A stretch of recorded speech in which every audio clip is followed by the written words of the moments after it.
장사된 지 사흘 만에 죽은 자 가운데서 다시 살아나셨으며 하늘에 오르시어 전능하신 아버지 하나님 우편에 앉아 계시다가 거기로부터 살아있는 자와 죽은 자를 심판하러 오십니다. 나는 성령을 믿으며 거룩한 공교회와 성도의 교제와 죄를 용서받는 것과 몸의 부활과 영생을 믿습니다. 아멘.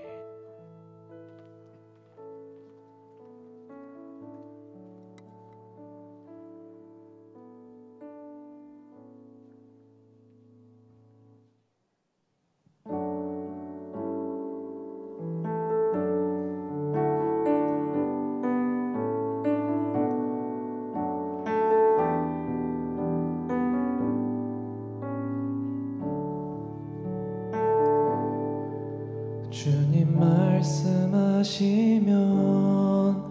내가 나가리다. 주님 뜻이 아니면 내가 멈춰서리다. 나의 가고 서는 것 주님 뜻에 있으니 오 주님 나를 이끄소서. 주님 말씀하시면 내가 나가리다. 주님 뜻이 아니면 내가 멈춰서리다. 나의 가고 서는 것 주님 뜻에 있으니 오 주님 나를 이끄소서. 뜻하신 그곳에 나 있기 원합니다. 이끄시는 대로 순종하며 살리니 연약한 내 영혼 통하여 일하소서.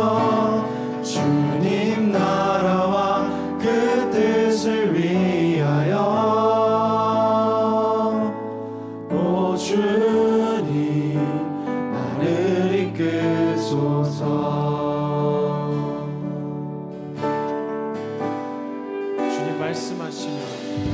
주님 말씀하시면 내가 나가리다.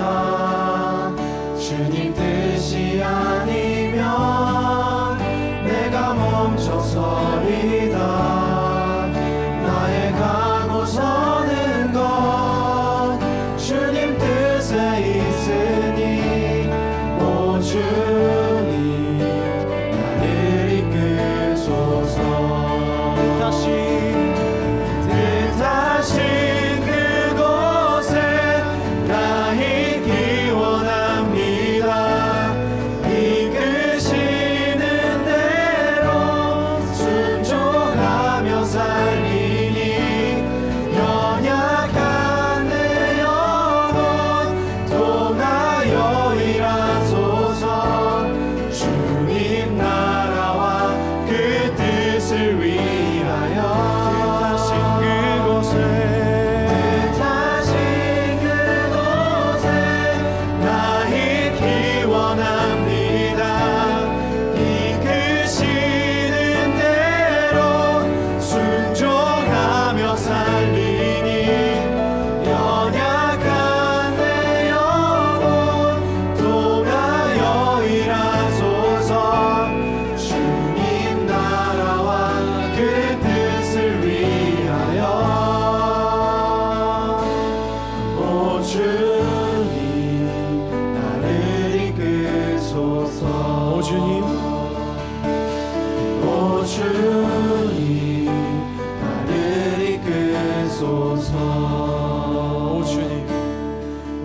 주님 나를 이끄소서.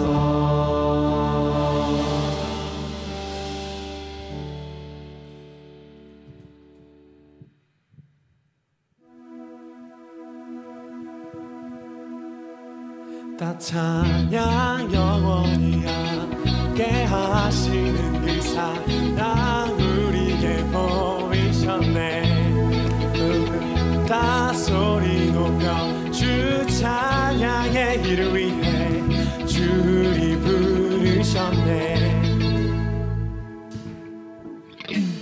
우리 삶에 비추신 그 아름다움이 흘러넘쳐 온 세상을 가득 채우기, 여전히 우리 가운데 일하시는 이여 그의 사랑받은 자 다 함께 찬양해.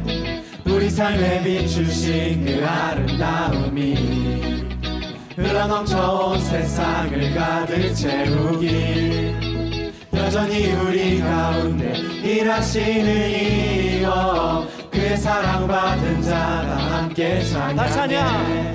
다 찬양, 다 찬양. 영원히 함께 하시는 그 사랑 우리에게 보이셨네.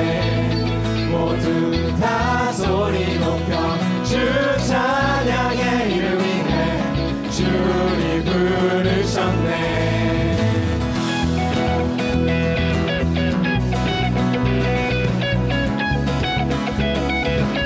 우리 삶에 비추신 그 아름다움이 흘러넘쳐 온 세상을 가득 채우기, 여전히 우리 가운데 일하시는 이여 그의 사랑받은 자 다 함께 다 찬양해. 다 찬양. 영원히 함께 하시는 그 사랑 우리에게 보이셨네. 모두 다 소리 높여 주 찬양의 일을 위해 주를 부르셨네. 다 찬양, 다 찬양. 영원히 함께 하시는 그 사랑 우리에게 보이셨네. 모두 다 소리 높여 주 찬양의 일을 위해 주를 부르셨네. 소리쳐 우리 주 찬양해.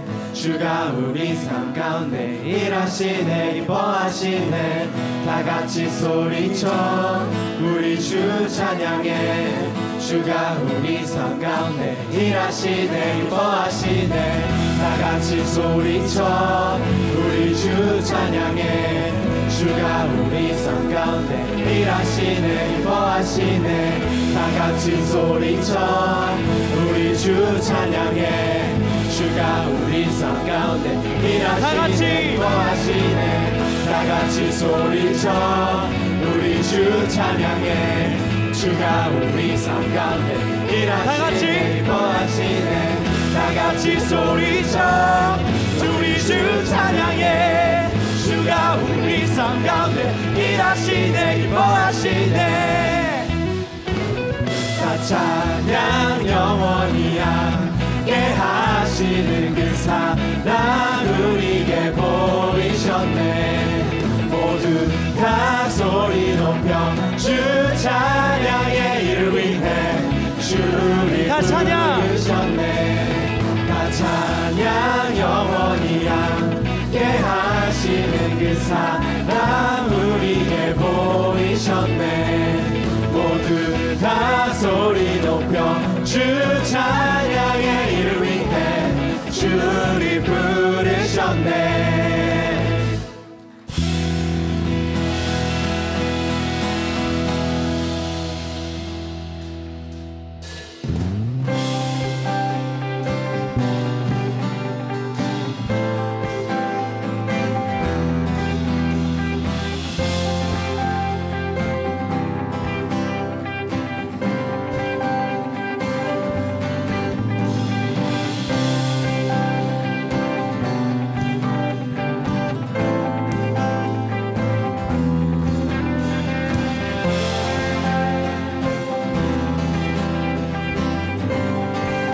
저 높은 하늘 위로, 저 높은 하늘 위로 밝은 태양 떠오르듯이 난 주저앉은 하늘이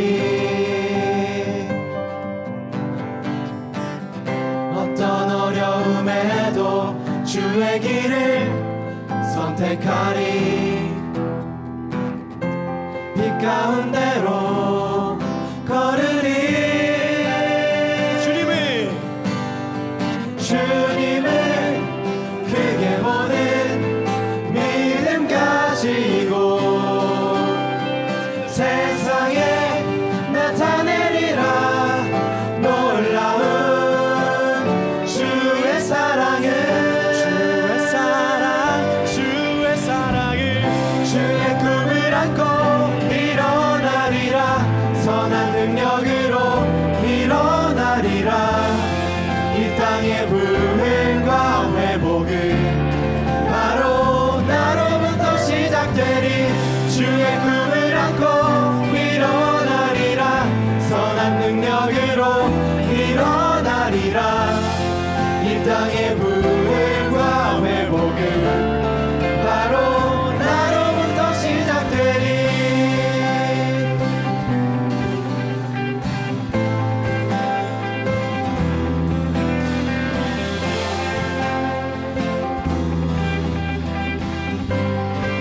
저 높은 하늘 위로 밝은 태양 떠오르듯이 난 주저앉지 않으리. 어떤 어려움에도 주의 길을 선택하리. 빛 가운데로 걸으리. 주님을 크게 보는 믿음 가지고 세상에 나타내리라. 놀라운 주의 사랑을, 주의 꿈을 안고 일어나리라.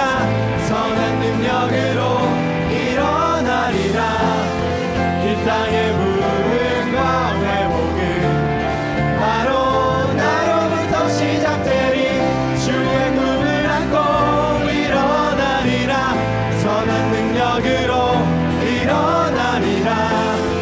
이 땅의 부흥과 회복은 바로 나로부터 주의 꿈을 안고 일어나리라. 선한 능력으로 일어나리라. 이 땅의 부흥과 회복은 바로 주의 꿈을 안고 일어나리라. 선한 능력으로 일어나리라. 이 땅의 부흥과 회복은 바로 나로부터 주의 꿈을 안고 일어나리라. 선한 능력으로 일어나리라.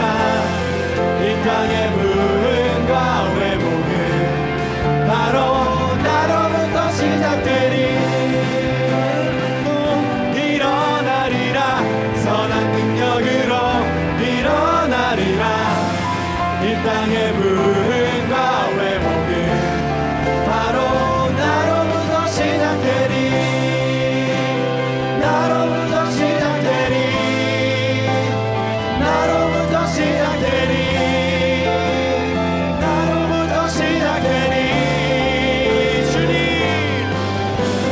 주님 우릴 통해 계획하시니 부족한 입술로 찬양하게 하시니. 주님 우릴 통해 계획하시니 너를 통해 하시길 기대해. 주님 우릴 통해 계획하시니 부족한 입술로 찬양하게 하시니. 주님 우릴 통해 계획하시니 너를 통해 하시길 기대해.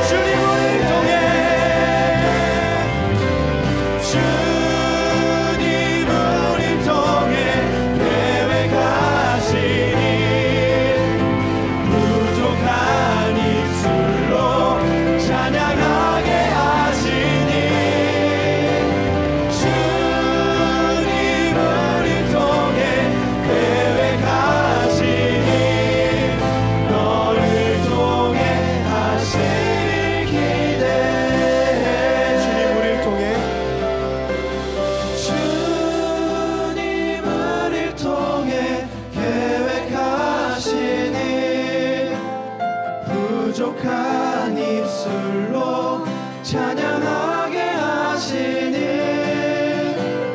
주님 우릴 통해 계획하시니 너를 통해 하실 일 기대해.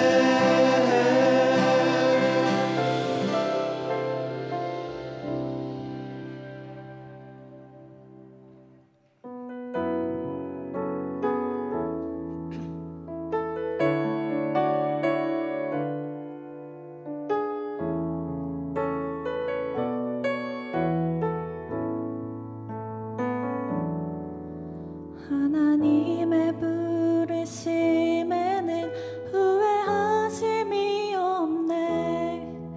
내가 이 자리에 선 것도 주의 부르심이라. 하나님의 부르심에는 결코 실수가 없네. 나를 부르신 하나님의 신실하심을 믿네. 작은 나를 부르신 뜻을 나는 알 수 없지만 오직 감사와 순종으로 주의 길을 가리라. 때론 내가 연약해져도 주님 날 도우시니 주의 놀라운 그 계획을 나는 믿으며 살리. 날 부르신 뜻 내 생각보다 크고 날 향한 계획 나의 지혜로 증량 못하나 가장 좋은 길로 가장 완전한 길로 오늘도 날 이끄신 믿네.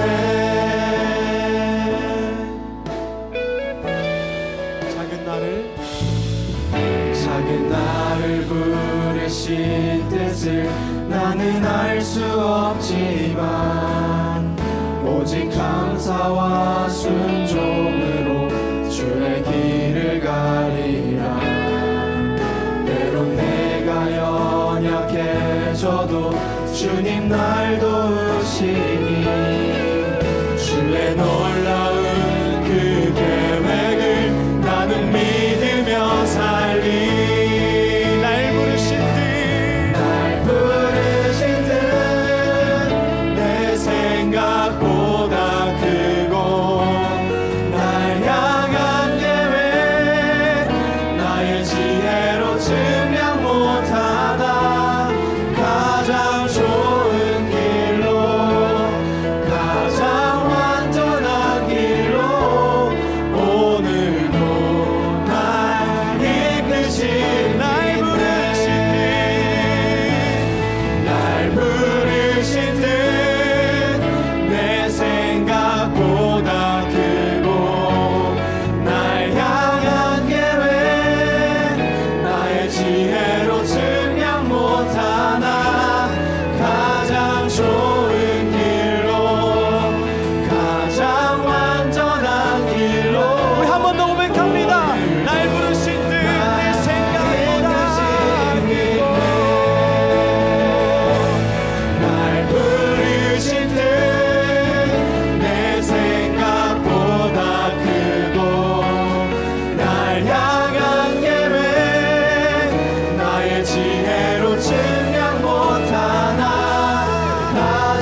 아니요 오직 그리스도를 믿는 믿음으로 난 것이라.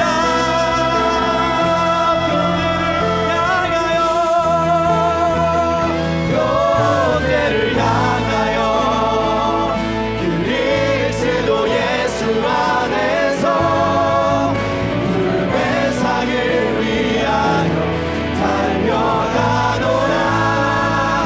이전에 있는 것을 모두 잊어버리고 앞에 계신 그리스도께로 달려가노라.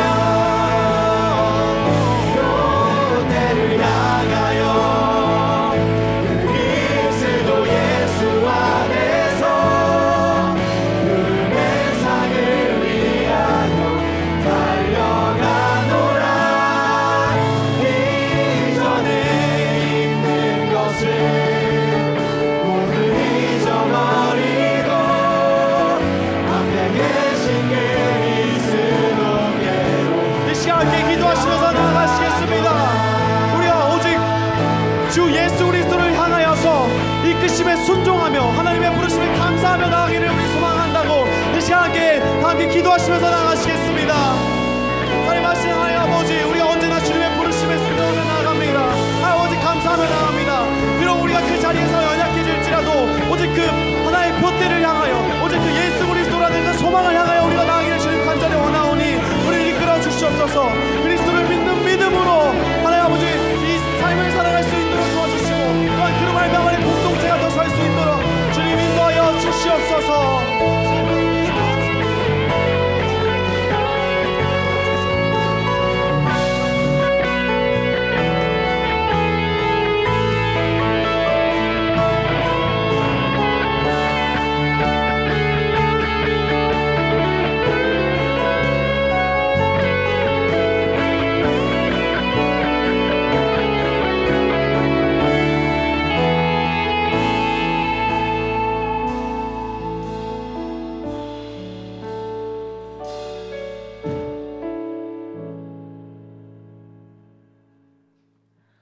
살아계신 하나님 아버지, 이 시간 주님 앞에 나와 예배드릴 수 있도록 도우심에 감사합니다.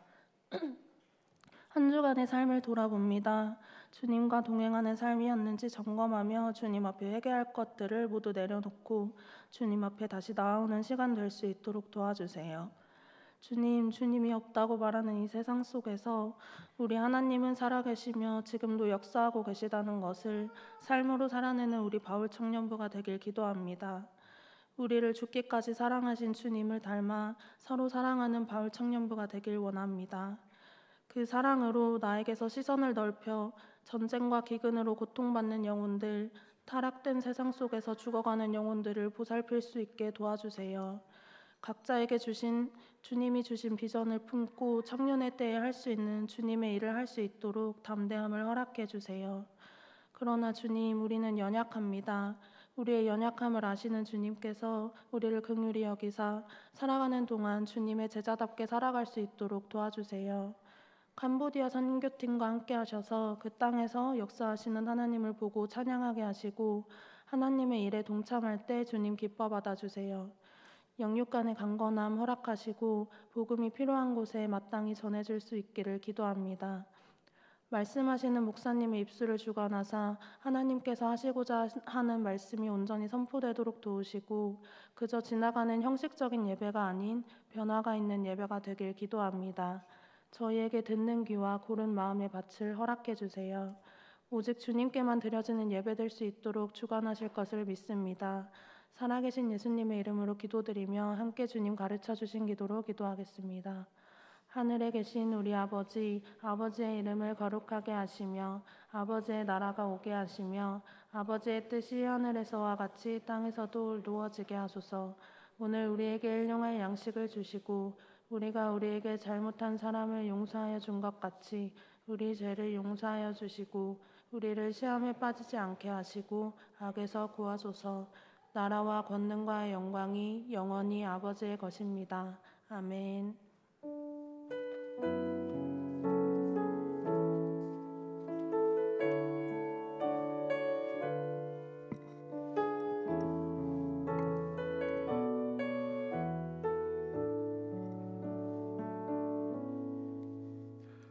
여호와께서 말씀하시되 오라 우리가 서로 변론하자. 너희의 죄가 주홍 같을지라도 눈과 같이 희어질 것이요 진홍같이 붉을지라도 양털같이 희게 되리라. 아멘. 오늘 이 시간 함께 나눌 말씀 신약성경 사도행전 21장 17절부터 36절까지입니다. 우리 한 절씩 교독하겠습니다. 우리가 예루살렘에 이르니 형제들이 우리를 반가이 맞아주었다. 이튿날 바울은 우리와 함께 야고보를 찾아갔는데 장로들이 다 거기에 있었다. 바울은 그들에게 인사한 뒤에 자기의 봉사 활동을 통하여 하나님께서 이방 사람 가운데서 행하신 일을 낱낱이 이야기하였다. 그들은 이 말을 듣고서 하나님께 영광을 돌리고 바울에게 말하였다. 형제여, 당신이 보는 대로 유대 사람 가운데는 믿는 사람이 수만 명이나 되는데 그들은 모두 율법의 열성적인 사람들입니다. 그런데 그들이 당신을 두고 하는 말을 소문으로 듣기로는 당신이 이방 사람 가운데서 사는 모든 유대 사람에게 할례도 두지 말고 유대 사람의 풍속도 지키지 말라고 하면서 모세를 배척하라고 가르친다는 것입니다. 그러니 어떻게 하면 좋겠습니까? 그들은 틀림없이 당신이 왔다는 소식을 들을 것입니다. 그러므로 당신은 우리가 말하는 대로 하십시오. 우리 가운데서 하나님 앞에 스스로 맹세한 사람이 넷 있습니다. 이 사람들을 데리고 가서 함께 정결 예식을 행하고 그들이 머리를 깎게 하고 그 비용을 대십시오. 그러면 사람들은 모두 당신의 소문이 전혀 사실이 아니며 도리어 당신이 율법을 지키며 바로 살아가고 있다는 것을 알게 될 것입니다. 신도가 된 이방 사람들에게는 우상의 제물과 피와 목매어 죽인 것과 음행을 삼가야 한다는 것을 우리가 결정해서 써보냈습니다. 그래서 바울은 그 다음 날 그 네 사람을 데리고 가서 함께 정결 예식을 한 뒤에 성전으로 들어갔다. 그리고 정결 기한이 차는 날짜와 각 사람을 위해서 예물을 바칠 날짜를 신고하였다. 그 이래가 거의 끝나갈 무렵에 아시아에서 온 유대 사람들이 성전에서 바울을 보고 군중을 충동해서 바울을 붙잡아 놓고 소리쳤다. 이스라엘 동포 여러분, 합세하여 주십시오. 이 자는 어디에서나 우리 민족과 율법과 이곳을 거슬러서 사람들을 가르칩니다. 더욱이 이 자는 그리스 사람들을 성전에서 들고 와서 이 거룩한 곳을 더럽혀 놓았습니다. 이는 그들이 에베소 사람 드로비모가 바울과 함께 성내에 있는 것을 전에 보았으므로 바울이 그를 성전에 데리고 들어왔으리라고 생각하였기 때문이다. 그래서 온 도시가 소란해지고 백성들이 몰려들어서 바울을 잡아 성전 바깥으로 끌어내니 성전 문이 곧 닫혔다. 그들이 바울을 죽이려고 할 때에 온 예루살렘이 소요에 휘말려 있다는 보고가 천부장에게 올라갔다. 그는 곧 병사들과 백부자들을 거느리고 그 사람들에게로 달려갔다. 그들은 천부장과 군인들을 보고 바울을 때리는 것을 멈추었다. 천부장이 가까이 가서 바울을 체포하였다. 그리고 그는 부하들에게 쇠사슬 둘로 바울을 결박하라고 명령하고 그가 어떤 사람이며 또 무슨 일을 하였는지를 물었다. 그러나 무리 가운데서 사람들이 저마다 다른 소리를 질렀다. 천부장은 소란 때문에 사건의 진상을 알 수 없었으므로 바울을 병영 안으로 끌고 가라고 명령하였다. 바울이 층계에 이르렀을 때에는 군중이 하도 난폭하게 굴었기 때문에 군인들이 그를 둘러매고 가야 하였다. 큰 무리가 따라오면서 그 자를 없애버려라 하고 외쳤다. 아멘. 우리에게 주신 하나님의 말씀입니다. 우리 가슴에 소리 얹고 함께 고백하시죠. 하나님은 창조주이십니다. 예수님은 온 인류의 구세주이십니다. 성령께서 우리의 삶을 도우십니다. 삼위일체 하나님께서 말씀을 새롭게 하십니다. 여러분, 누가는 사도행전에서 20년 이상 이어진 바울의 선교 여행을 아주 상세하게 기록을 하고 있습니다. 그 첫 번째 여정은 13장부터 15장 35절까지고 두 번째 선교 여정은 15장 40절부터 18장 22절까지, 그리고 마지막 이 세 번째 선교 여행이 이 사도행전 18장 23절부터 21장 16절까지 기록이 되어 있습니다. 제3차 전도 여행은 안디옥에서 출발해서 예루살렘에 도착하는 일정입니다. 오늘 말씀은 바울이 이제 선교 여행을 마치고 예루살렘에서 이제 일어난 일의 시작점에 서 있습니다. 우리가 그간 사도행전 말씀을 쭉 묵상했는데요. 오늘은 이 예루살렘에 에서 이제 일어나는 일들, 그 지점 속에서 하나님이 어떠한 마음을 우리에게 주시는가 함께 살펴보고자 합니다. 그렇다면 왜 바울은 많은 세월이 지나서 예루살렘으로 다시 돌아왔을까요? 바울은 교육의 도시 길리기아 다소 출신이지만 어린 시절 예루살렘에서 자라면서 그 당시에 가장 유명하고 존경받았던 율법학자 이 바리새파, 특별히 힐렐 학파의 거목이었던 이 가말리엘의 문하에서 율법을 수학했습니다. 그의 기반이 세워져 있는 곳이기에 예루살렘 사정을 계속 전해 들어서 알고 있었겠지요. 바울, 이곳에서 지금 당신에 대한 소문이 이상하게 났습니다. 당신이 모세를 배반했다는데 사실입니까? 할례와 전통도 지키지 말라고 하더이다. 이곳에 오면 큰 어려움을 겪을지도 모릅니다. 지인들을 통해서 그는 소식을 주고받았을 겁니다. 우리가 캄보디아로 단기 선교 가면서 아무런 정보도 없이 무턱대고 가지 않지요. 선교사님과 긴밀하게 소통하면서 그곳 사정을 잘 살핀 후에 단기 선교를 가는 것처럼 바울도 예루살렘으로 다시 들어갈 때에 그곳 사정에 이렇게 소문을 들었을 거란 말이죠. 그럼에도 불구하고 바울은 예루살렘을 향한단 말입니다. 그가 만나게 될 어려움을 충분히 예상했을 것 같아요. 어떻게 이럴 수 있을까? 바울은 이미 그동안의 전도 여행 속에서 수많은 고난을 이기면서 부르심의 그 길을 가고 있었던 터라 예루살렘에 갈 수 있었겠죠. 사랑하는 여러분, 어쩌면 우리에게 찾아온 고난은 인생을 정말 반갑지 않은 불청객으로 그 고난을 만나기도 하지만 이 고난이 더욱더 우리 인생을 정신 차리게 만들고 힘내서 살아갈 수 있는 용기를 주는 원동력이 되는지도 모르겠습니다. 자, 그곳에서 바울이 누구를 가장 먼저 만나게 되죠. 17절부터 19절 말씀입니다. 우리가 예루살렘에 이르니 형제들이 우리를 반가이 맞아주었다. 형제들이 반갑게 맞아주었습니다. 여러분 오늘 예배당에 나오시면서 우리 형제 자매들을 바라보시면서 반갑게 서로 인사하셨습니까? 한번 이 시간 한번 서로 인사하시죠. 반갑게 한번 인사하도록 하겠습니다. 너무 반갑습니다. 보고 싶었습니다. 별로 안 받고 한 주간 고생이 얼마나 많으셨습니까? 한번 서로 인사하시죠. 자, 이튿날 바울은 우리와 함께 야고보를 찾아갔는데 장로들이 다 거기에 있었다. 바울은 그들에게 인사한 뒤에 자기의 봉사활동을 통하여 하나님께서 이방 사람 가운데서 행하신 일을 낱낱이 이야기했다. 이제 형제들을 만나고 나서 야고보와 장로들을 이제 만나는데요. 이 야고보는 이 예루살렘 교회의 수장이었던 야고보인데 우리가 흔히 알고 있는 예수님의 제자 야고보가 아니고 예수님의 동생 야고보를 이제 말합니다. 고향에서 예수님께서 배척을 당하셨던 사실을 우리는 알고 있지요. 고향에서 배척을 받았던 그 주님께서 그 주님의 동생이 예루살렘 교회의 지도자가 되었다라고 하는 사실이 참 의미심장하게 다가오지 않습니까? 예수님의 이 공생애를 지켜보던 야고보에게도 이제 엄청난 변화가 일어났을 겁니다.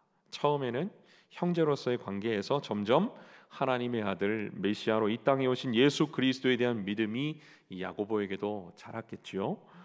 가족에게 여러분 인정받는 것이 제일 어렵습니다. 이 세상에서 제일 어려운 것 같아요. 믿지 않는 가족들, 가장 가까운 사람들에게 복음을 전하고 거듭난 인생으로서 함께 더불어 살아가기 위해서는 믿는 우리들이 진짜 믿음을 갖고 사는 수밖에 없는 것 같아요. 참 그리스도인이 되는 수밖에 없습니다. 그러지 않고서는 아무리 말로 전도해도 소용이 없어요. 어렵습니다. 자, 그런데 한 가지 주목해서 볼 사실이 있어요. 예수님과 가장 가깝게 따르고 배웠던 사도들이 이 예루살렘 교회에는 보이지 않는다는 거예요. 다 어디로 간 것일까요? 각각 흩어져서 복음을 전하러 떠났습니다. 어떤 제자들은, 어떤 사도들은 이미 순교했어요. 예루살렘 교회에서 각기 한 자리씩 찾을 법도 한데 그들은 머물러 있지 않았다는 것이에요. 부르시는 자리로 흩어져 떠났습니다. 유세비우스 교회사에 따르면 이렇게 제자들의 그 마지막을 기록을 하고 있습니다. 베드로는 로마에서 네로의 박해 때 순교를 했다. 안드레는 아가야에서 X자형의 십자가에 못 박혀 순교를 했다. 세베대 아들 야고보는 헤롯 아그리파 1세에 의해서 목배임을 당했다. 요한은 소아시아의 에베소에서 활동하다가 도미티아누스 때 반모섬에서 유배당했고 복음을 위해서 모진 고난을 당한 그의 삶은 순교적인 삶이었다. 빌립은 북아시아에서 전도 활동을 하다가 프리키아, 터키, 소아시아에서 채찍질을 당하고 감옥에 갇힌 후 AD 54년에 기둥에 매달려 처형당했다. 바돌로메는 프리기아와 리카누니아 등지를 거쳐서 현 아르메니아의 알팍 지방에서 복음을 전했다. 그 후 이방 왕에 의해 산채로 살가죽이 벗겨진 후 십자가에 못 박혀 머리가 베어져 순교했다. 도마는 파르티아, 현재 이란의 북부 지역입니다. 파르티아에서 전도를 했다. 이교도 제사장을 경록케 해서 인도 코르만델에서 창으로 몸이 관통되어서 죽임을 당했다. 마태는 태국 파티아와 에티오피아에서 복음을 전하다가 AD 60년경 에티오피아에 있는 나다바에서 미늘창, 그러니까 끝이 세 가닥으로 갈라진 도끼, 창, 갈고리를 하나로 묶어 놓은 무기가 이 미늘창이라고 하는데 이 미늘창으로 살해를 당했다. 알페오들 야고보는 헤롯 아그리빠가 유대 총독으로 임명된 후 그리스도인에게 박해를 시작했던 때 12사도 중에 최초로 참수형을 당했다.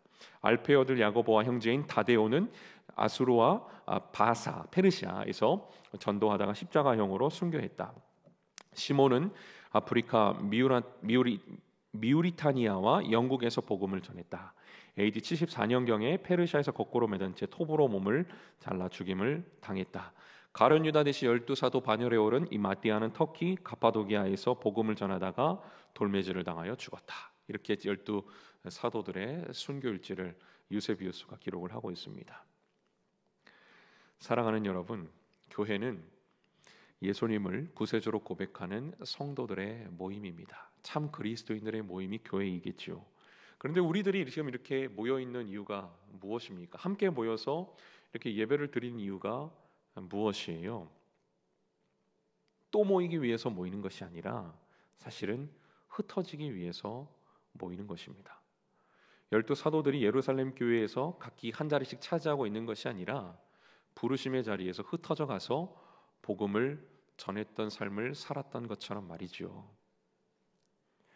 예수 그리스도의 부활의 소망을 품은 자들이 다 같이 모여서 함께 주님의 다시 오심을 고대하면서 어떤 것과도 비길 수 없고 바꿀 수 없는 가장 소중하고 존귀한 이 복음을 믿는 믿음을 서로 함께 확인하고 격려하면서 우리들이 영과 진리로 예배를 드립니다. 그리고 인생에 있어서 가장 풍성한 은혜요, 기쁨인 이 복음을 전하며 살기 위해서 각자의 일상의 자리로 흩어져 가는 것이죠. 흩어져서 삶에 가까운 반경에서 반복적으로 사는 사람들이 있고 또 멀리까지 가서 복음을 전하며 사는 사람들이 있는 것입니다. 여러분, 단 두 종류의 그리스도인들만이 있어요. 지난 20일 토요일에 우리 선교팀과 우리 캄보디아 단기 선교를 가는 청년들이 함께 양화진을 다녀왔어요. 참 그리스도인들 덕분에, 그들 덕분에 사실 우리들이 존재한다고 해도 과언이 아닌 것이죠. 그들이 흩어져서 이곳 가운데 왔기 때문입니다. 그래서 성도된 우리들 역시 선교사의 삶을 살아가야만 하는 것이, 우리 이름 뒤에 어떤 특정한 사람만 선교사의 이름이 붙는 것이 아니라 우리 모두의 이름 뒤에 선교사 이름 부르는 것이 어색하면 안 되는 것이죠. 자, 옆에 있는 분들 한번 이름을 부르면서 아무개 선교사님 한번 인사 나누시죠. 시작. 아무개 선교사님이라고 하면 어떻게 해요? 이름을 부르셔야죠. 받은 은혜를 보은하는 것이 마땅합니다. 받은 은혜를 되갚지 않으면 그 은혜는 은혜가 아닌 것이에요. 입을 싹 씻는다? 있을 수 없는 일입니다.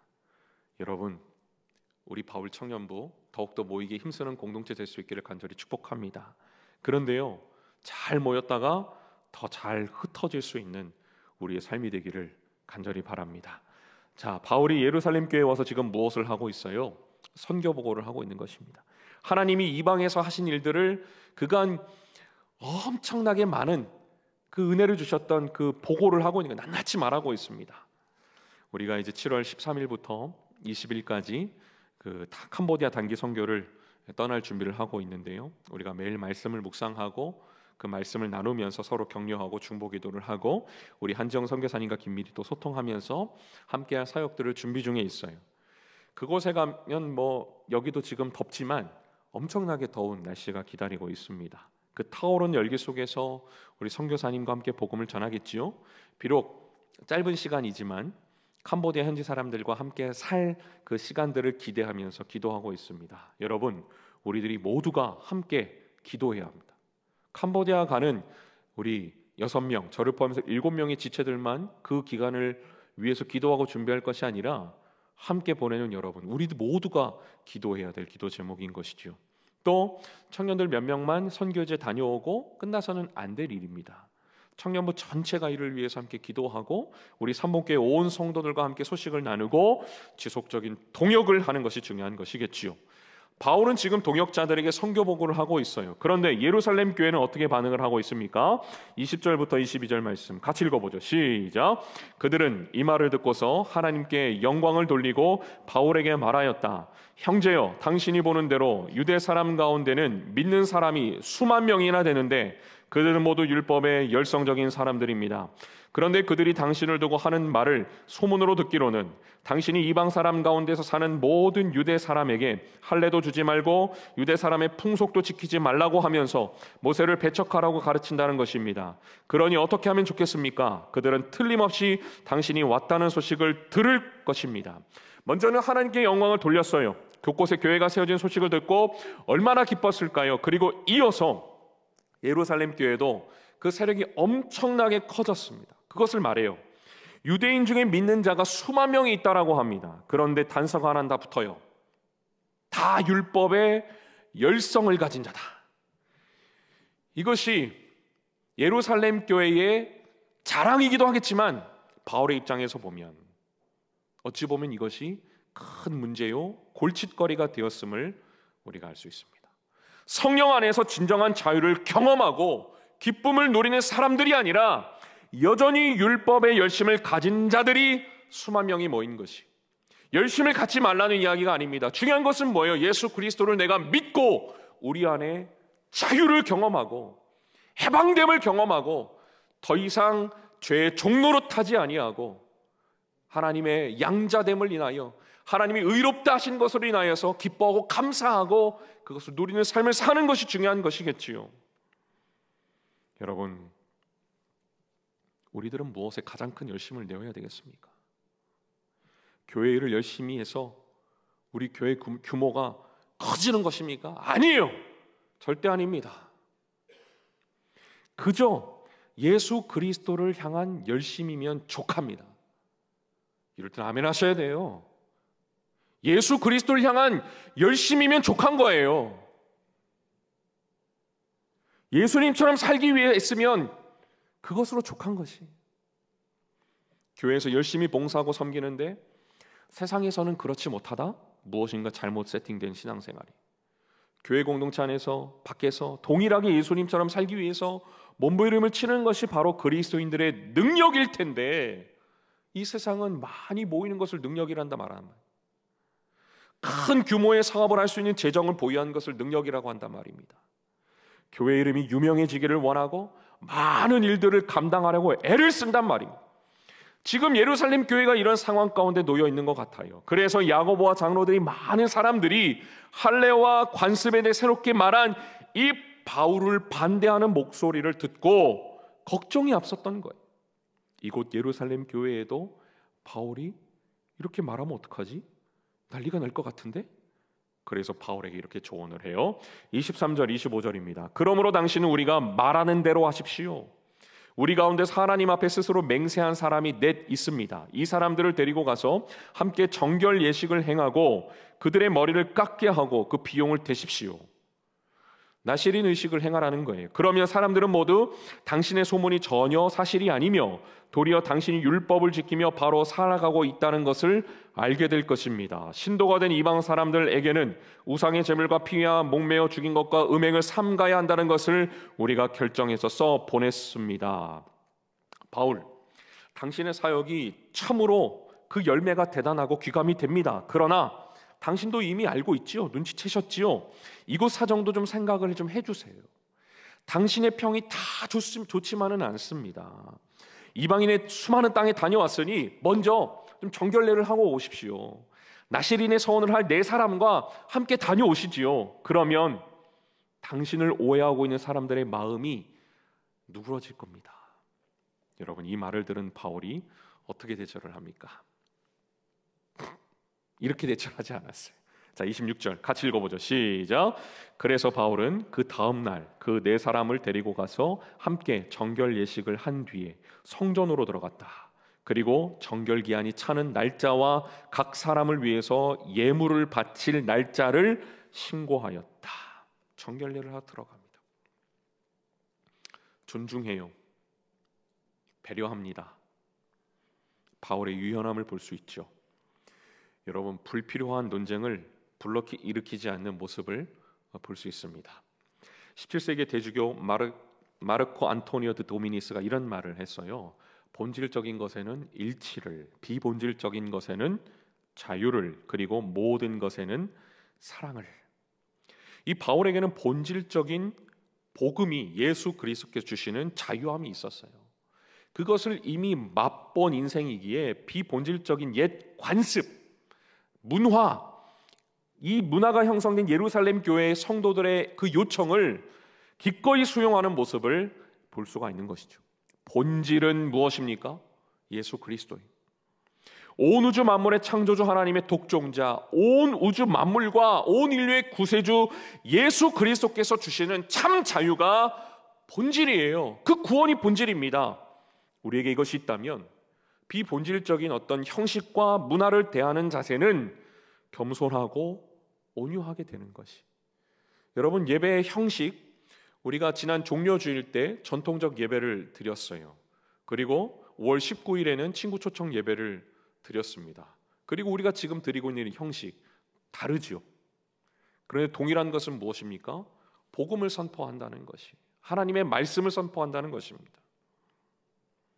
복장이 양복을 입으면 어떻고 티셔츠를 입으면 어떻고, 그것은 문화의 문제이지 본질의 문제는 아니라는 것이겠죠.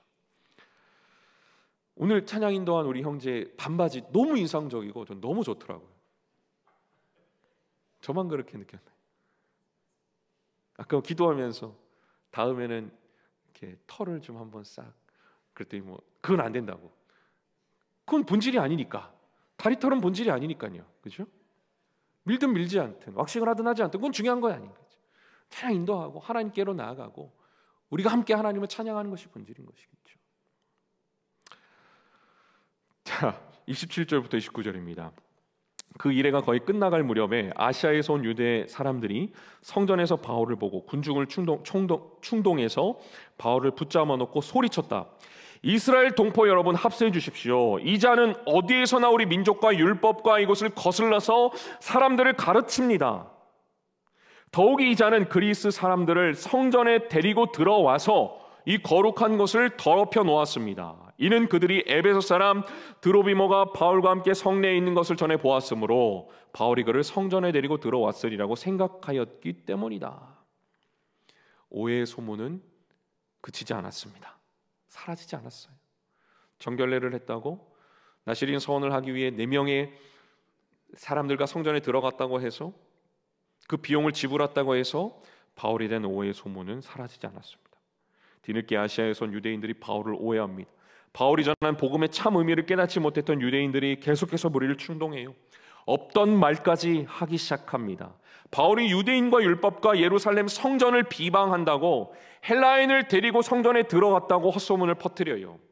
성전 안뜰에는 이방인들이 절대로 들어갈 수가 없었습니다. 아니땡 굴뚝의 연기를 피우고 있어요. 바울이 유대인을 비방했다고요? 그가 얼마나 이스라엘을 사랑하는 사람이었는지 로마서 9장 1절에서 그가 이렇게 고백을 해요. 나는 그리스도 안에서 참말을 하고 거짓말을 하지 않습니다. 내 양심이 성령을 힘입어서 이것을 증언하여 줍니다. 나에게는 큰 슬픔이 있고 내 마음에는 끊임없는 고통이 있습니다. 나는 육신으로 내 동족인 내 결례를 위하는 일이면 내가 저주를 받아서 그리스도에게서 끊어질지라도 달게 받겠습니다. 이런 바울을 모함하고 있어요. 30절입니다. 그래서 온 도시가 소란해지고 백성들이 몰려들어서 바울을 잡아 성전 바깥으로 끌어내니 성전 문이 곧 닫혔다. 온 도시가 소란해졌어요. 폭동이 일어납니다. 한 사람을 향해 수많은 사람들이 달려들어서 집단 린치를 가합니다. 바울이 성전 밖으로 끌려 나갔어요. 그러자 성전 문이 쾅 닫혀버렸어요. 여러분, 이 모습을 묵상하면서 어떤 말씀이 좀 떠오르던가요?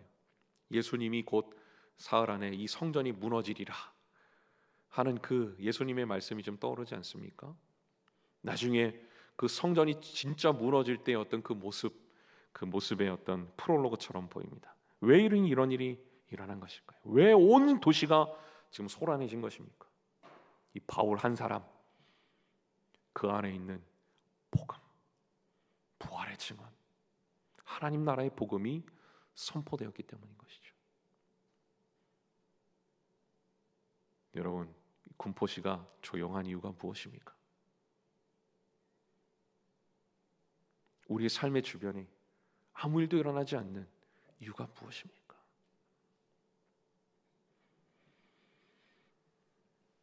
껍데기만 남아버린 율법주의와 할례, 장로들의 전통들의 이 알맹이가 드러나니 껍데기가 발아가기 시작합니다.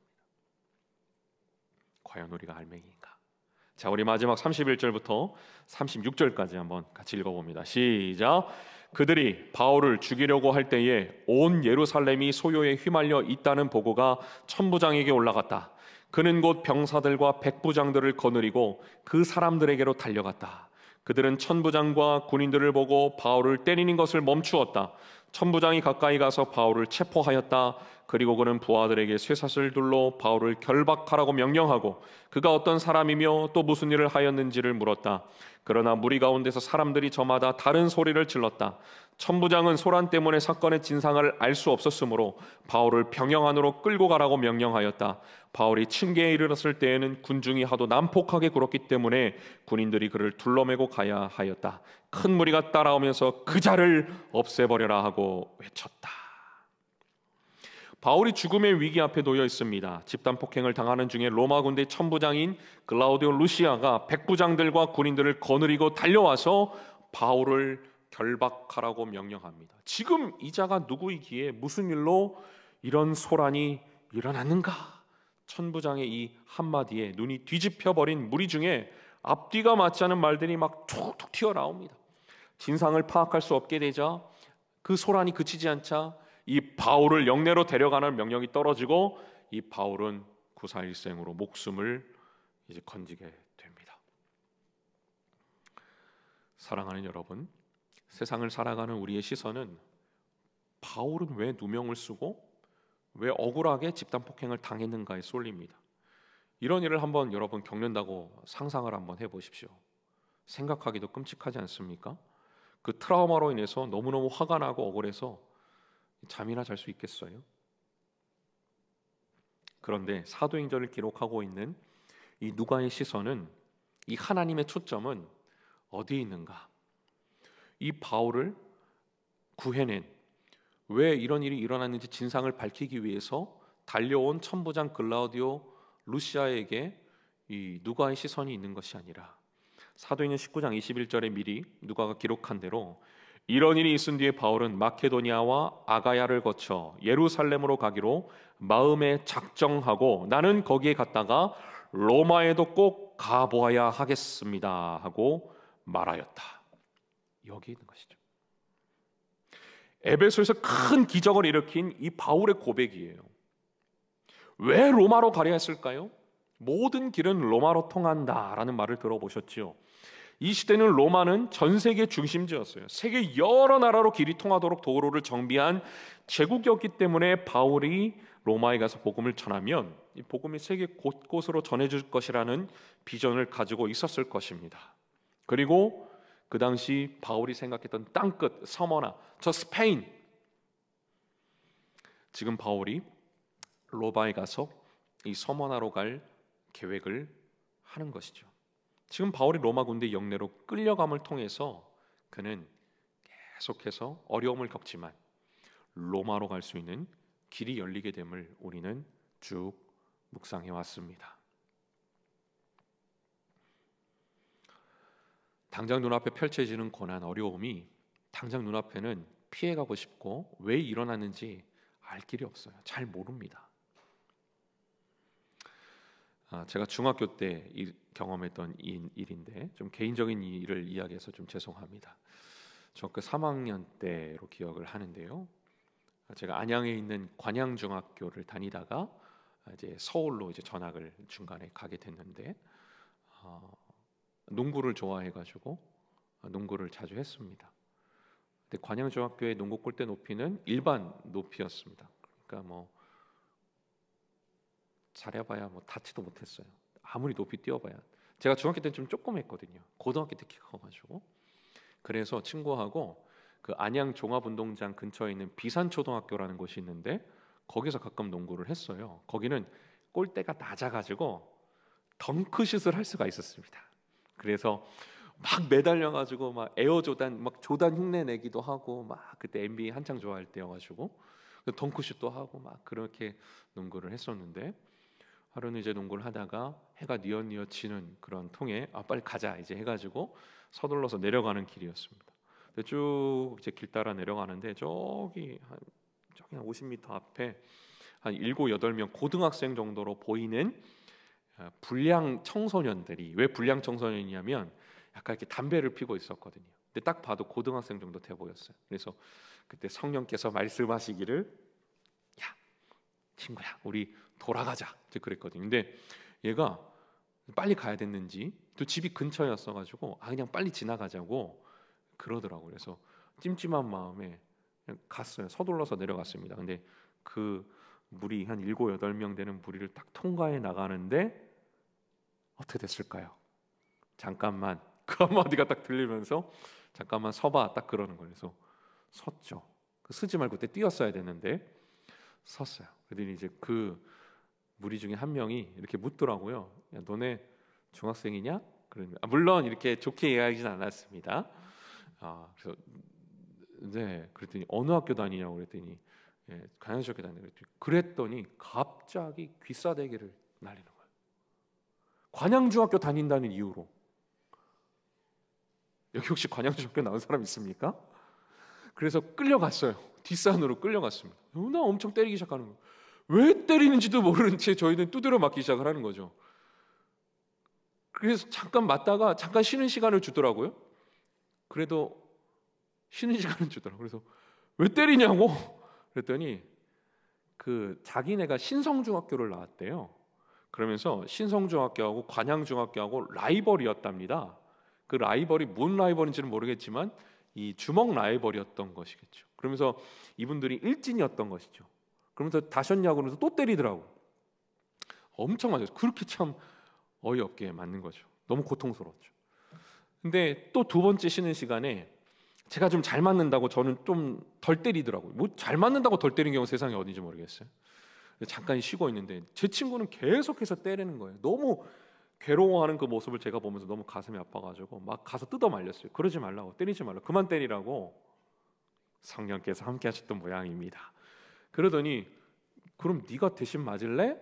그러더라고요. 그래서 그때 제가 아니요 하지 않고 꽤 멋지게 네 그런 거죠. 그래서 제가 더 많이 맞았어요. 그리고 여차여차 이제 많이 맞을 대로 맞아가지고 막 퉁퉁 불고 막 피 줄줄 흘리고 이제 노임을 당해서 이제 막 정신없이 이제 집을 갔죠. 그 뒤 스토리가 참 재밌는데 이 친구 아버지가 거기 안양종합운동장 쭉 들어가면 군부대가 있거든요. 거기 부대장이었던 거예요. 그래가지고 다 잡아내겠다고 그래서 결국 이 사람들을 다 잡았어요. 다 잡아가지고 경찰서에 이제 가서 다시 만나게 되고 얼굴 확인하고 그때 이제 막 학교 폭력 막 추방 운동이 막 일어나는 그때여가지고 그 뒤에는 어떻게 됐는지는 잘 모르겠습니다만 그때 이제 학교에서 소문이 난 거죠. 소문이 난 겁니다. 그 친구가 저를 소문을 낸 거예요. 얘가 내 대신 맞아줬다. 굉장히 의리 있는 놈이다. 그래가지고 제가 그 뒤로 학교 생활을 굉장히 편하게 했습니다. 일진들이 막 찾아와가지고 막 음료수 주고 가고 막 그랬어요.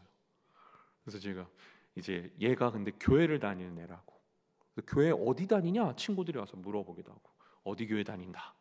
그래서 너는 어떻게 그럴 수 있었냐 물어봐서 제가 그때 복음을, 예수님에 대해서 전하는 기회가 주었다는 것이죠. 그렇게 두드려 맞을 때는 내가 관양중학교 다닌다는 이유로 왜 맞아야 돼? 알 수가 없었어요. 너무너무 괴로웠어요. 근데 지나놓고 보니까 이 복음을 전할 기회를 하나님이 주시려고 그랬던 것 같아요. 여러분, 그런 것입니다. 우리 인생이 왜 이렇게 흘러가는지 당장 알 수가 없어요. 아는 사람이 아무도 없습니다. 그걸 알면 하나님이 계요. 내 마음대로 되는 것도 없어. 내 계획대로 되지도 않습니다. 그러나 우리 안에 십자가에 달려 죽으시고 부활하신 예수 그리스도를 나의 구세주로 주님으로 모시고 사는 그 믿음이 굳건한 자들에게는 그 인생을 통해서 우리가 어떤 선택을 하더라도, 어떠한 환경 가운데 놓인다 하더라도 하나님이 일하신다는 사실을 믿을 수 있기를 바랍니다. 여러분, 온 인류에서 가장 위대하고 값진 이 비밀, 도무지 말하지 않고서는 견딜 수 없어 하는 이 바울의 모습을 우리가 계속해서 묵상하지 않았습니까? 베스도 앞에서도, 벨릭스 앞에서도, 아그리빠 앞에서도 유라굴로 광풍을 만나서 죽음의 위기에 놓여 있는 그 상황 속에서도 바울은 예수 그리스도를 증거하는, 용기를 주는 그러한 삶을 산 인생이었다라는 사실이죠.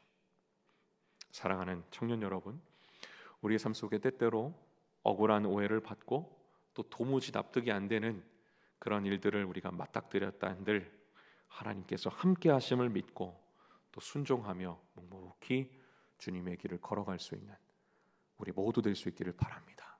그래야 하나님의 준비하시고 예비하신 그 섭리 가운데 우리 인생이 빛날 수 있기를 간절히 축원합니다. 자, 우리 찬양하고 우리 기도하겠습니다. 우리 일어나면서 한번 서로 이렇게 인사하고 축복하시지요. 하나님께서 당신을 통해서 놀라운 일을 행하실 것입니다. 한번 서로 이렇게 인사하면서 자리에서 일어나서 우리 찬양하고 기도하겠습니다.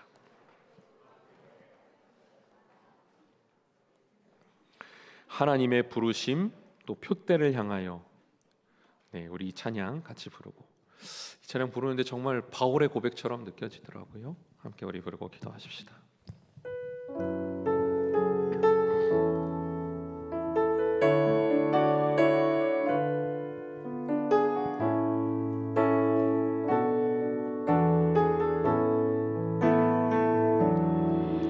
하나님의 부르심에는 후회하심이 없네. 내가 이 자리에 선 것도 주의 부르심이라. 하나님의 부르심에는 결코 실수가 없네. 나를 부르신 하나님의 신실하심을 믿네. 작은 나를 부르신 뜻을 나는 알 수 없지만 오직 감사와 순종으로 주의 길을 가리라. 때론 내가 연약해져도 주님 날 도우시니 주의 놀라운 그 계획을 나는 믿으며 살리. 나를 부르신 뜻 내 생각보다 크고 날 향한 계획 나의 지혜로 증명 못하나 가장 좋은 길로 가장 완전한 길로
만약에 특권이 있다면 인생에 있어서 가장 에너지가 있는 시기를 산다는 그 특권일 것입니다.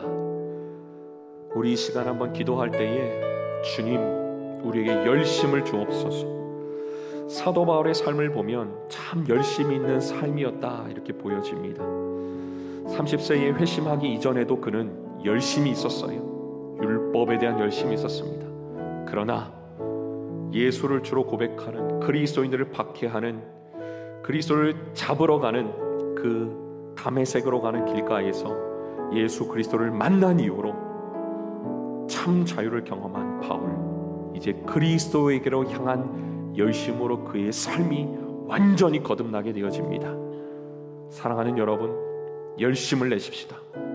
그러나 우리가 열심을 내야 할 것은 그리스도의 열심, 온 인류를 구원하신 복음에 대한 열심인 줄 압니다. 이전의 것들은 모두 해로 여기고 잊어버리고 이제 지금부터 앞에 계신 예수 그리스도께로 더 힘차게 달려나갈 수 있는, 표대를 향하여 예수 그리스도의 십자가를 향하여 달려나갈 수 있는 우리의 삶이 될 수 있도록 주님 인도하여 주시옵소서. 우리의 힘이 아닌 주님께서만이 주실 수 있는 새 힘으로 살아가는, 하나님 그 힘으로 열심을 낼 수 있는, 하나님 나라의 복음의 증인 될 수 있는, 부활의 산소만 계신 예수 그리스도를 전하는 삶을 살아가는 우리 모두 될 수 있기를 위하여서 이 시간 함께 기도할 때에 주님의 이름 세 번 간절하게 부르짖고 통성으로 기도하십시다. 주여,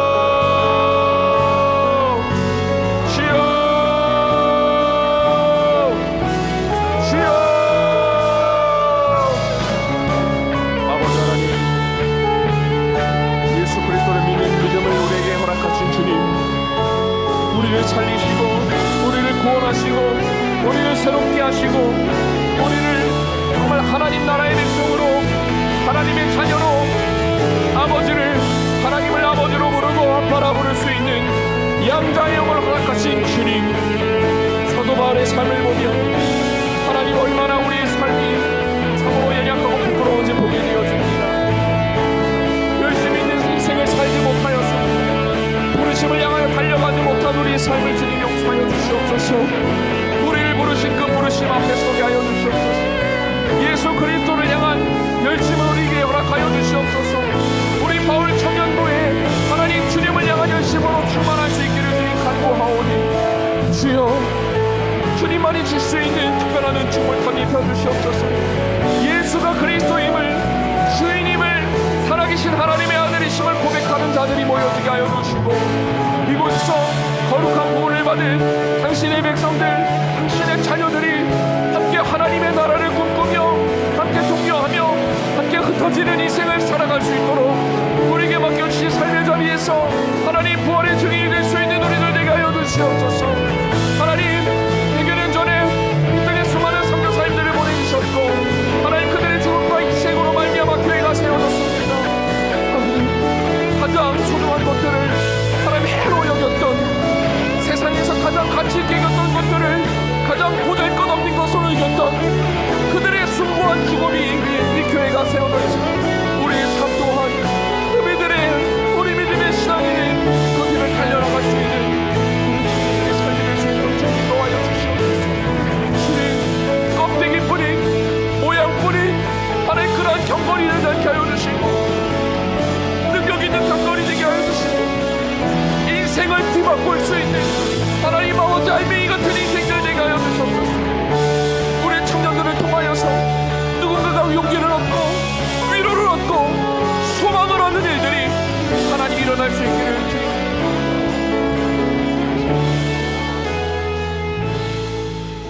하나님 아버지, 말로만, 입으로만 그리스도인이라 하지 않고 우리의 삶 속에서 정말 그리스도인답게 살아내는 우리 삼복교회 바울 청년부, 우리 사랑하는 형제자매들 될 수 있도록 기름 부어 주시옵소서. 어떠한 어려움을 만나도, 어떠한 환경 속에서도 예수가 그리스도이심을, 온 인류의 구원자이심을, 나의 삶의 주인이심을 고백하며 부활의 소망을 나누며 하나님 나라의 복음의 비밀을 담대히 외칠 수 있는 하나님, 우리 사랑하는 형제자매들의 삶이 되게 하여 주시옵소서. 그리하여 주님께서 애타게 찾으시는 한 영혼이 주님께로 돌아오는 일들이 여전히 일어나게 하여 주시고, 우리 공동체가 이를 위하여 부름을 받고 헌신하고 표대를 향하여 달려나갈 수 있는 우리 모두 될 수 있도록 우리 일상 가운데 성령 하나님 기름 부으시고 인도하여 주시옵소서. 감사드리며 예수님 이름으로 기도하옵나이다. 아멘. 이 시간 봉헌하는 시간입니다. 우리 제자훈련 3기 형제자매들 하나님 앞에 봉헌 특송 올려드리겠습니다.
우리 하나님께 감사의 박수 함께 올려드리고 우리 자리에서 기쁨으로 일어나서 우리 봉헌기도 드리겠습니다.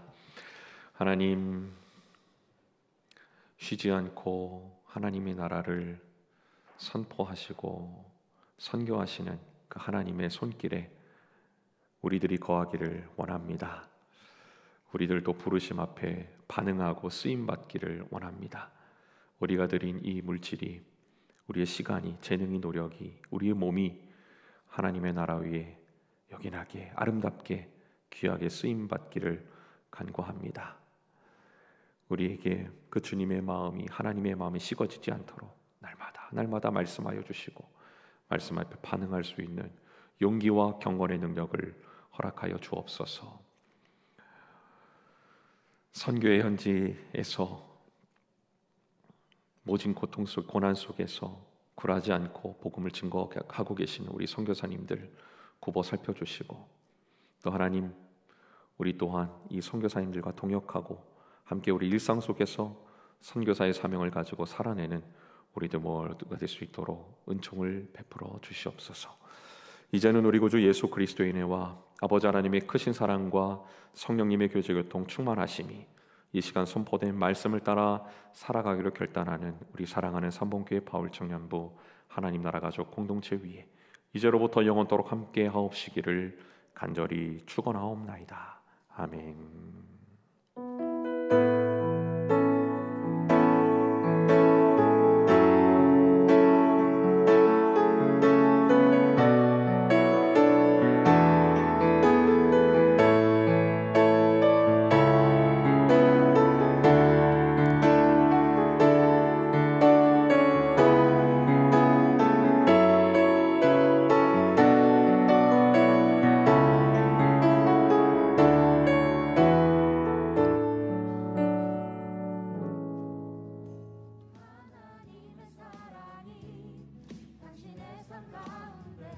샬롬 청년부 예배에 오신 여러분을 환영하고 축복합니다. 6월 5째 주 광고 시작하겠습니다. 첫 번째 광고입니다. 매월 홀수 번째 주 수요일은 특별 기도회로 진행됩니다. 이번 주는 첫째 주 수요일로 8시 50분에 2층 중예배실에서 수요 특별 기도회가 있습니다. 바울 청년부를 위해 우리 이웃과 열방을 위해 함께 기도할 청년들은 함께해요. 두 번째 광고입니다. 7월 13일에서 7월 20일에 캄보디아 비전 트립이 있습니다. 바울 청년부를 대표해 떠나는 캄보디아 팀과 한지영 선교사님을 위해 함께 기도해요. 매주 토요일 7시 30분 2층 중예배실에서 진행되니 많은 참여 부탁드립니다. 다음은 6월 생일을 축하하는 시간을 갖겠습니다. 6월에 생일이신 분들은 자리에서 잠시 일어나 주세요.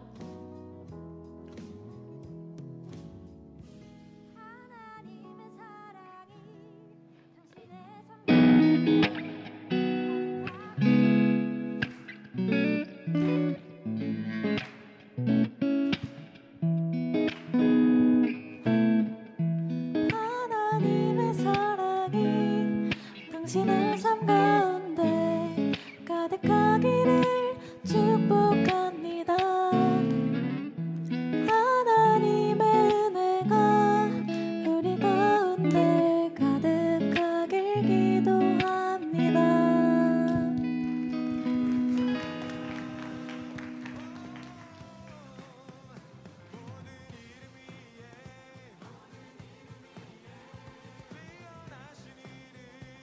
다음은 기니비사우로 2달간 선교를 떠나는 장재호 청년의 기도 제목을 듣는 시간을 갖겠습니다.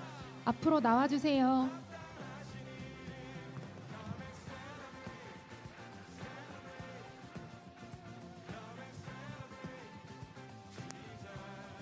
안녕하세요. 내일 출국하고요. 8월 22일에 돌아옵니다. 무슬림 친구들 25명 데리고 남쪽에 있는 마을에 있는 아주 시골 청년들 데리고 다른 데 가서 이제 캠프를 하는 거고요. 그리고 저희 같이 가는 인원들이 17살 학생부터 또 제가 항상 얘기하는 필리핀의 바세코 친구 1명까지 데리고 가게 돼서 5명이서 함께 캠프를 진행하게 되는데 이 시간을 통해서 영어 캠프긴 하지만 이 시간을 통해서 복음을 전하려고 하는 거라서 저희들이 건강하게 열심히 복음 전하고 올 수 있도록 기도해 주시면 되겠습니다. 그리고 한 가지는 제가 만화 전도지를 그려가지고 이제 10만 부를 찍었는데요. 이 10만 부 중에 5천 권을 이제 직접 들고 가서 저희가 직접 돌아다니면서 나누기로 했어요. 그래서 그 일정들이 사실 어떨지 몰라서 이 선교사님도 굉장히 걱정하고 계시는데 거기가 좀 안전 위해서 기도해 주시면 좋겠습니다. 네, 목사님께서 나오셔서 기도해 주시겠습니다.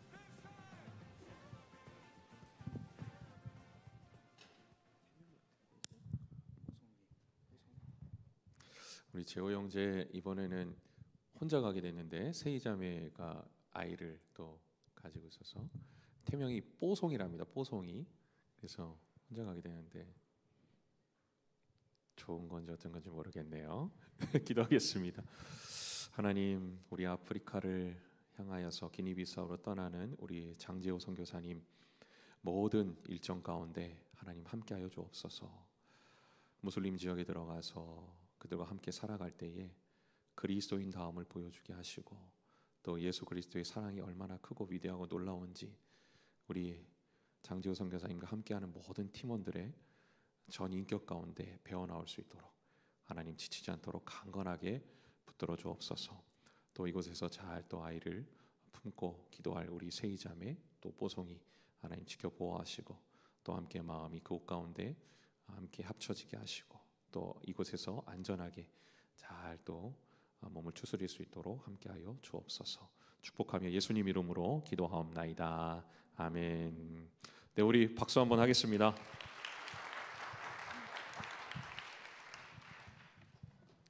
샬롬, 오늘 광고는 여기까지입니다. 이어서